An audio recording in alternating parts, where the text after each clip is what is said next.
Salut tout le monde, aujourd'hui on installe les lumières originales de Subaru LED pour les footwells. On va tout de suite passer pour ce qu'il y en est pour les numéros. Ça c'est ce qu'il y a sur la boîte. Ici le harness, c'est un H. Je vais mettre les numéros dans la description en bas.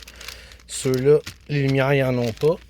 C'est on a le hardware kit. Dans le hardware kit, le foam il est pour aller autour des connecteurs. On a des vis. Ils nous fournissent les tie wraps. Pour ce qui est de la couette, dans le fond, ça fait un Y pour aller se connecter de chaque côté en dessous. Puis la source, le connecteur, ça fait un split pour le bouton 4 flasher. Fait que comme ça, quand les lumières sont allumées, automatiquement, les LED en dessous, ils vont l'être.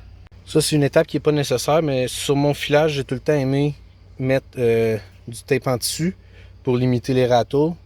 Fait que je vais loomer ça autour. Fait que j'ai mis le tape en dessus. Je n'ai pas mis où c'est qu'il y a les numéros, même si ça ne change pas grand-chose. Un petit truc, vous voyez, ça dépasse là. Quand vous commencez à avoir bien du loom, bien des fils partout, ça fait que vous savez il y a le bout. Fait qu'on a commencé à détaper à partir de là. Il faut débrancher la batterie. J'aime tellement le look que ça fait la strut bar avec les petits ajouts STI, c'était là. So, 10 mm, on vient dévisser la borne négative. La mettre de côté. Fait que là, pour accéder au bouton qu'il y a là, il faut débrancher la radio. Fait que la première trim qu'il faut enlever, c'est celle-là. Un popper en plastique, ça va faire la job.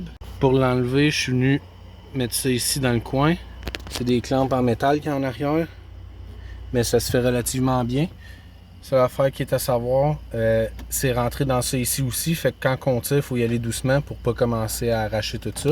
Fait que j'ai commencé en tirant ici. Par en dessous, je suis venu mettre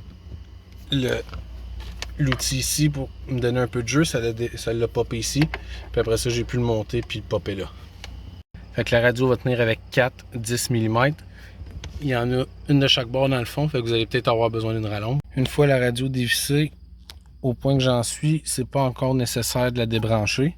Parce que je ne m'attendais pas à ça, mais il y a de la couette en chien en arrière de ça. Fait que l'important, c'est juste de mettre une microfibre sur le shift knob pour pas le maganer. Fait que finalement, c'était pas complètement nécessaire, mais pour me donner de la place, j'ai débranché la radio. Fait que le fil qu'on cherche, c'est celui-là. Si vous regardez dans le fond, il se retrouve connecté en arrière ici, dans ce sens-là. Fait que c'est sûr, c'est un petit peu dur d'aller chercher la pin pour le décrocher. Mais comme je vous dis, le fil il est juste là en dessous, il arrive à peu près égal à ça. Fait que j'ai utilisé la mousse, même si c'était pas vraiment nécessaire, j'aurais pu mettre du tape comme qu'est-ce que j'ai mis. Mais vu qu'il le fournissait, je l'ai mis pareil. Fait que dans le fond, ça fait juste faire un Y. Fait que ça se connecte ici, puis la plug qu'il y a là, on vient la reconnecter en arrière comme d'origine. Puis après ça, on split notre Y pour chaque côté. Vous voyez les chiffres qui sont là. Fait qu'on le voit un petit peu juste là. Ça, c'est le fil qui va pour le côté passager. Puis de ce côté-là, le fil, c'est celui juste au-dessus de mon doigt, il descend. Puis il sort en bas là. Puis lui, ici. Fait que je vais installer les LED. Puis après ça, je vais pouvoir tout refermer ça, mettre les tie wraps à la bonne place pour pas que ça bouge. Fait que pour le côté passager, le fil, il descend ici. Il roule tout le long là. J'ai mis de la mousse autour du connecteur. Là, j'ai enlevé le 3M. Puis si on regarde en dessous, il y a comme... c'est plus creux là. Fait que je vais venir le coller là. Fait que là, on est du côté conducteur. Je vais essayer de le faire à une main. Mais le connecteur, il y a un sens, il ne peut pas être mis à l'envers. Fait qu'on fait juste venir le clipper. J'ai mis du tape aussi sur la section du fil parce que toute cette section-là est dénudée. Fait que là, présentement, il est collé.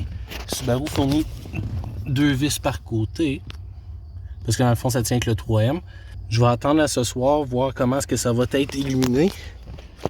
Si pour une raison X, je trouve que c'est pas assez centré, que la lumière n'est pas tout à fait uniforme, ben je vais les décoller, je vais remettre du 3M. Fait que là, il faut remonter à la radio. J'ai testé, faire sûr que les lumières ils fonctionnaient avant de remonter toutes. Fait que là, comme vous pouvez voir, on la voit un petit peu. Fait que c'est allumé, fait que là, on va switcher pour le soir, drette là. Donc, c'est ce que ça donne le soir. Quand on conduit, c'est pas vraiment aveuglant. Puis qu'est-ce qui me surprend le plus, c'est que dans le fond, tout l'éclairage par côté est fait par une seule mini LED. J'avais vu des vidéos par rapport au WRX puis les STI, mais pour les BRZ, je ne l'avais jamais vu.